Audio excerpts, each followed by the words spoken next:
আজকে আমি তোমাদের সাথে একটা মাটনের রেসিপি শেয়ার করছি।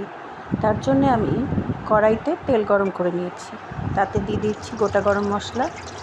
এবার দিয়ে দেব কিছুটা আদা বাটা, তারপর রসুন বাটা দিয়ে দেব। এবার ভালো করে নাড়া দিয়ে এর মধ্যে আমি আগে থেকে কেটে রাখা পেঁয়াজ দিয়ে দেব।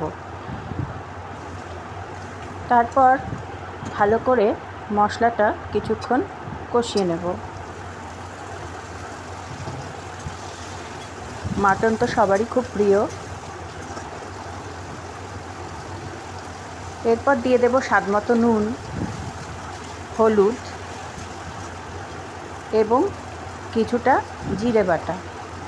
তারপর ভালো করে নাড়া দিয়ে তার মধ্যে আমি দিয়ে দেব কিছুটা ধনে গুঁড়ো এবং কাশ্মীরি লাল লঙ্কার গুঁড়ো। মশলাটা আমাদের ভালো করে কষিয়ে নিতে হবে, যাতে স্বাদটা আরও বহুগুণ বেড়ে যায়।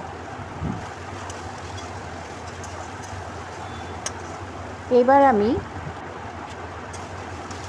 ভালো করে মশলাটা নাড়া দিয়ে তার মধ্যে চেরা কাঁচা লঙ্কার দানাগুলো আমি ফেলে দিয়েছি, দিয়ে এরপর দিয়ে দেব 2 চামচ ফ্যাটানো টক দই। টক দই মাংসটাকে বেশ ভালো নরম করে দেবে। যেহেতু আমি প্রেসার কুকারে দিচ্ছি না মাংসটা, কিন্তু তাও দেখবে মাংসটা খুব নরম তুলতুলে হয়ে গেছে। এবার মশলাটা ভালো মতো কষে এলে তাতে আমি ধুয়ে রাখা মাটনটা দিয়ে দেব।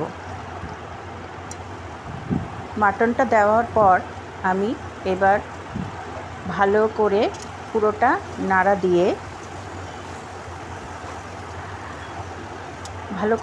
দিয়ে এবার মাটনটা আমি এই 5 থেকে 10 মিনিটের জন্য ঢেকে দেব। আঁচটা বাড়ানোই থাকবে।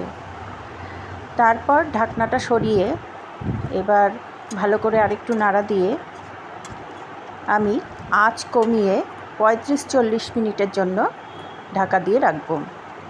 এবার ঢাকনাটা তুলে দেখে নেব মাটনটা বেশ ভালো কষে গেছে, সিদ্ধও প্রায় হয়ে এসেছে। এবার ভালো করে নাড়া দিয়ে তাতে আমি কিছুটা, যেহেতু আমি একটু ঝোল রাখবো তাই আমি উষ্ণ গরম জল তাতে দিয়ে এবার ঢেকে আরও 35-40 মিনিটের জন্য ঢেকে রাখবো।